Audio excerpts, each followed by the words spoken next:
This is a real common oil leak in an 8V71. The seal here on the cam and the gasket behind that plate too. So some 5/16/24s bolts and pull it off. I'm replacing the camshaft seal here. This is the seal number, and this is the spring for the camshaft, and then the gasket for it. This is usually what leaks on there, is the gasket, and then the seal, obviously just like a regular seal, pops in the front right there. So real easy repair.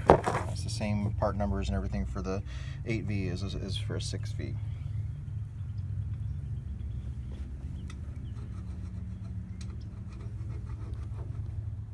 So when this goes on, there is an orientation for it. You see the 3 holes in the bottom, so you got the oil drain passages down there. So you can't really screw it up.